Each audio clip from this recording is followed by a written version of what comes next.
warahmatullahi wabarakatuh. Sebelumnya izin memperkenalkan diri, saya Nur Hayati dari semester 2D.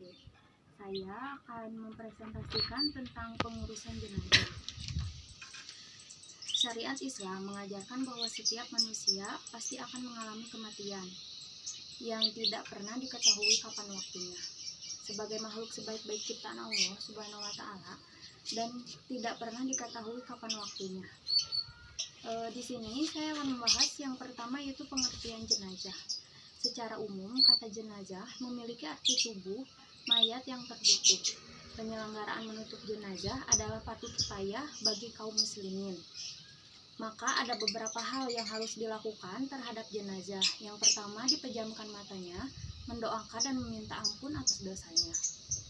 Kedua, dilemaskan tangannya, disedekapkan di dada, dan kakinya diluruskan. Yang ketiga, mengatupkan rahangnya atau mengikat dari puncak kepala sampai ke dagu supaya mulutnya tidak menganga atau terbuka. Yang keempat, tidak memungkinkan jenazah diletakkan membujur ke arah utara dan badannya diselubungi dengan kain. Yang keenam, lunasi hutang-hutangnya dengan segera jika ia punya hutang. Yang ketujuh, segerakanlah fardu kifayahnya. Menurut syariat Islam, fardu kifayahnya dalam menyelenggarakan jenazah ada 4 macam. Yang pertama, memandikan jenazah. Yang kedua, mengkafani jenazah. Yang ketiga, mensolatkan jenazah. Yang keempat, menguburkan jenazah itu sendiri.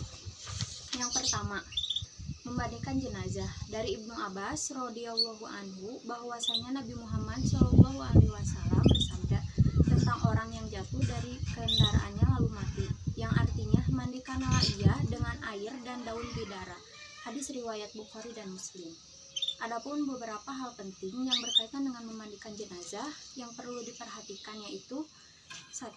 Orang yang diutamakan memandikan jenazah. Untuk mayat laki-laki, orang yang memandikan dan mengkafani mayat laki-laki adalah orang yang diwasiatkannya. Yang kedua, untuk mayat perempuan, orang yang utama memandikan mayat perempuan adalah ibunya, neneknya, keluarga terdekatnya dari pihak perempuan. Syarat-syarat bagi orang yang memandikan jenazah yaitu muslim, berakal, balik, berniat memandikan jenazah, jujur dan soleh, terpercaya, amanah. Mayat yang wajib untuk dimandikan yaitu mayat seorang muslim dan bukan kafir. Yang kedua, bukan bayi yang keguguran, dan jika lahir dalam keadaan sudah meninggal, tidak dimandikan. Ada sebagian tubuh mayat yang dapat dimandikan, bukan mayat yang mati syahid. Tata cara memandikan jenazah.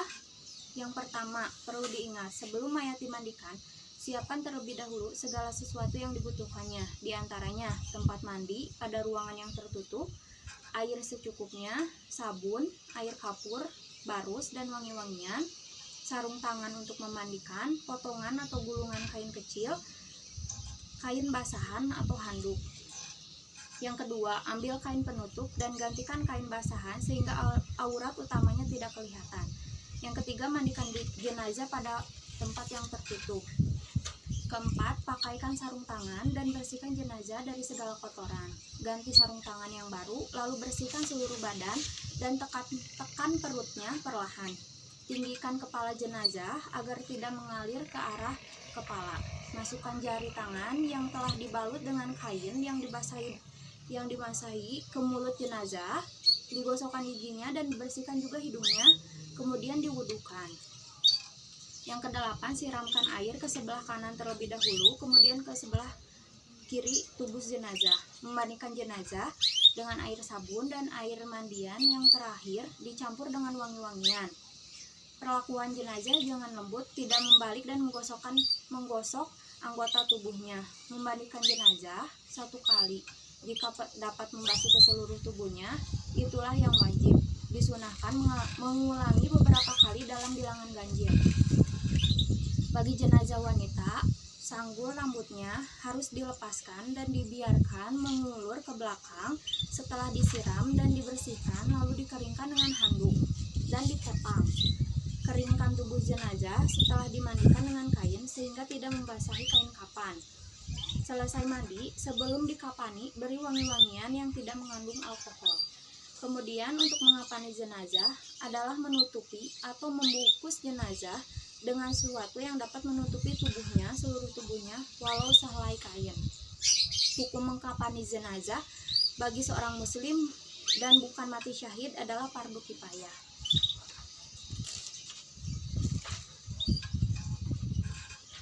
Dalam mengkapani jenazah ada beberapa hal yang diutamakan atau disunahkan mengenai kain kafannya. Di antaranya, kain kafan yang digunakan hendaknya kain kafan yang bagus, bersih, kering, dan menutup seluruh tubuh mayat. Kedua, kain kafan hendaknya berwarna putih. Ketiga, jumlah kain kafan untuk mayat laki-laki hendaknya 3 lapis, sedangkan untuk mayat perempuan adalah 5 lapis. Sebelum kain kafan digunakan untuk membungkus atau mengkafani jenazah, kain kafan hendaknya diberi wangi-wangian terlebih dahulu, tidak berlebihan dalam mengkafani jenazah. Hal yang harus diperhatikan dalam mengkafani jenazah yaitu jenis kain kafan tersendiri. Semua kain yang dipakai oleh mayit ketika masih hidup boleh dibuat kain kafan. Mayit laki-laki tidak boleh dikafani dengan kain sutra, sedangkan perempuan diperbolehkan. Yang kedua, ukuran kain kafan. Ukuran kain kafan bagi mayat laki-laki dan perempuan minimal 1 lembar kain dapat menutupi seluruh tubuhnya, sedangkan yang sunnah adalah bagi mayat laki-laki dengan 5 lapis terdiri dari 2 lembar yang dapat menutupi seluruh tubuh, ditambah gamis, sorban, dan sarung. Untuk mayat perempuan dengan 5 lapis terdiri dari 2 lembar kain untuk menutupi seluruh tubuh, ditambah dengan gamis, kerudung, dan kerudung. Tata cara mengkafani jenazah. Adapun tata caranya, untuk mayat laki-laki dibentangkan kain sehelai demi sehelai pada yang paling bawah, lebih lebar dan lebih luas, serta setiap lapisan diberi kapur barus. Angkatlah jenazah dalam keadaan tertutup dengan kain dan diletakkan di atas kain kafan, memanjang lalu ditaburi dengan wangi-wangian. Tutuplah lubang-lubang seperti hidung, telinga, mulut, kubul, dan dubur yang mungkin masih mengeluarkan kotoran dengan kapas.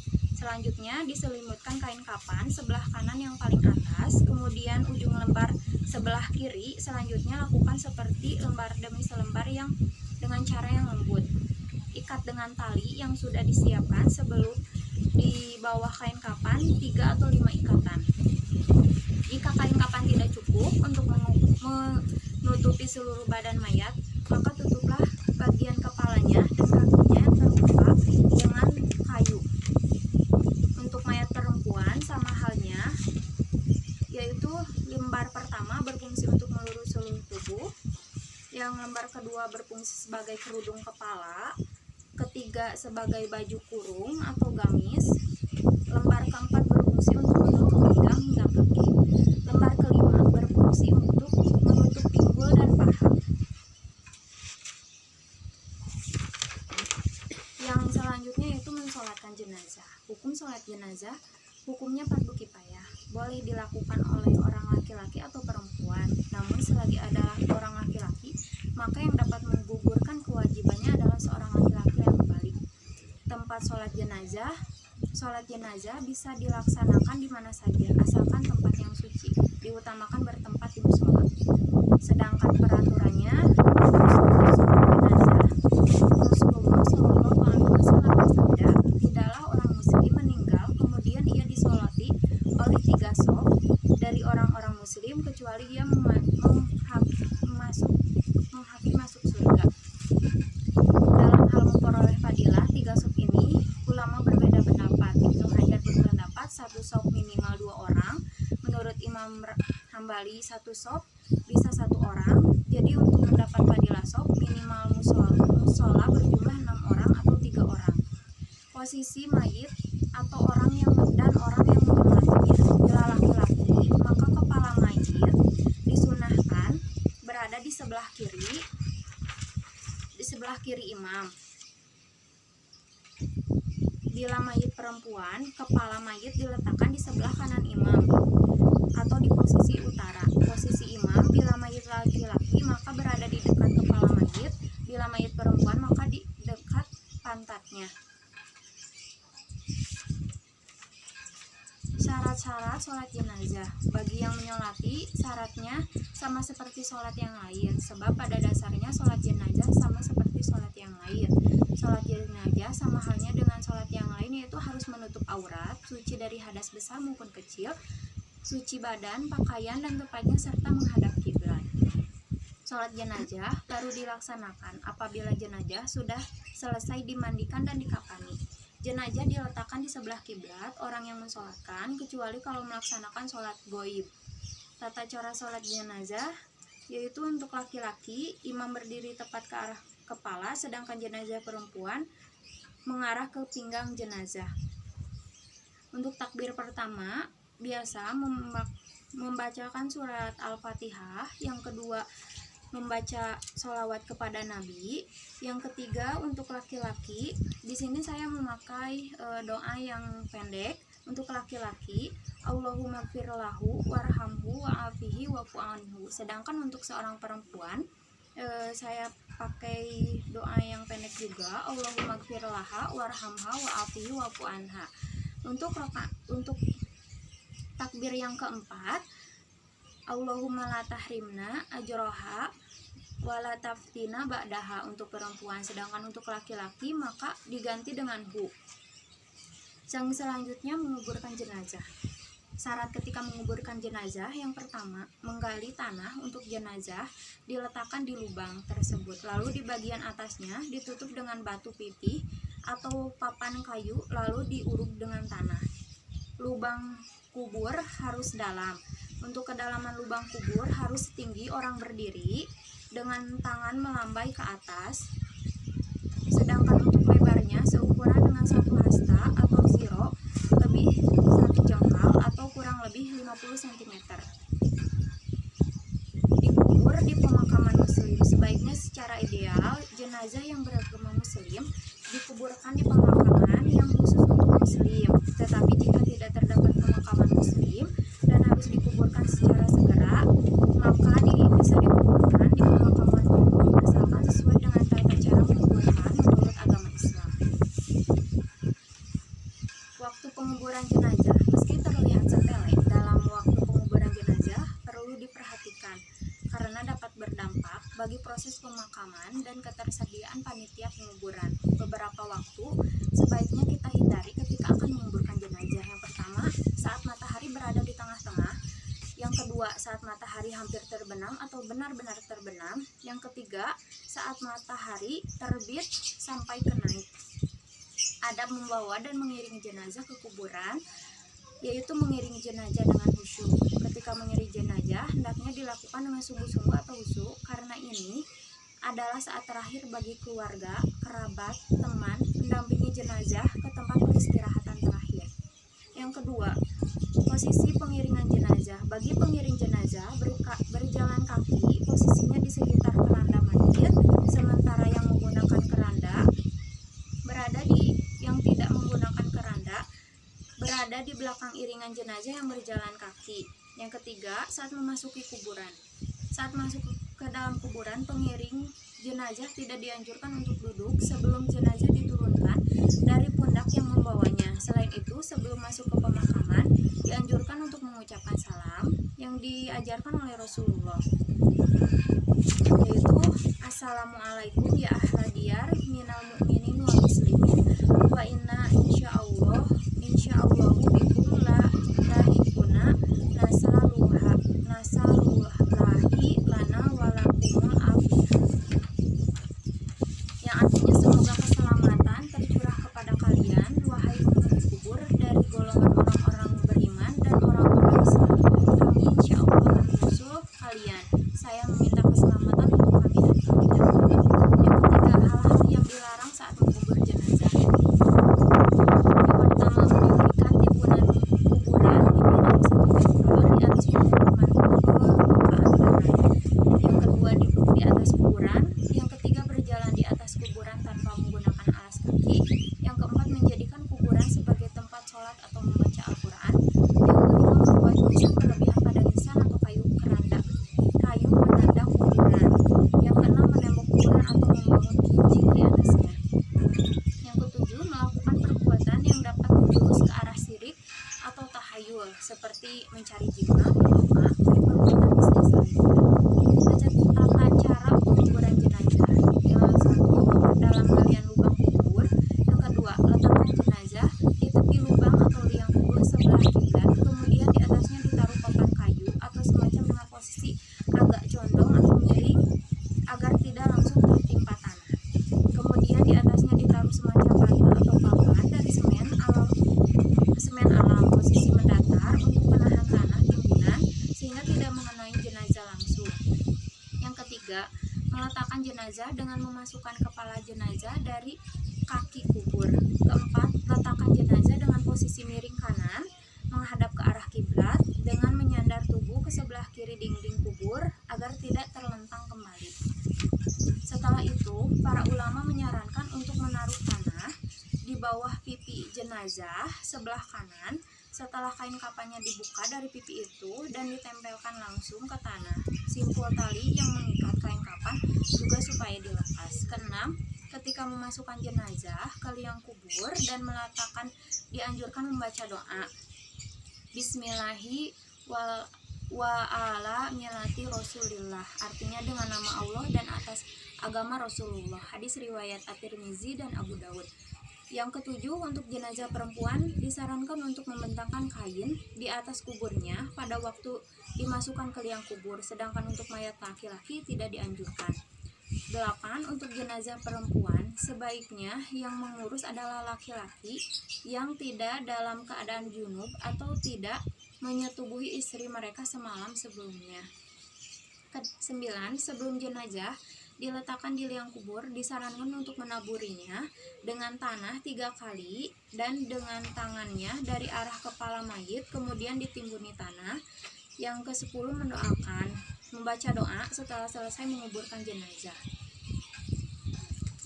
Doa yang saya ambil yaitu Allahumma gfir lahu warhamhu wa'afihi wa'fu anhu wa akrim nuzulahu wasimad kholahu wasihu bil ma'i wasalji wal baroj wa naqohi minal khotoya kama yunaqos saubul abiyadu minad danas wa abdilahu daron khairon indarihi wa ahlan khairon min ahlihi wa zauzan khairon min zauzihi wa kihi finatal qabri wa adabi nar.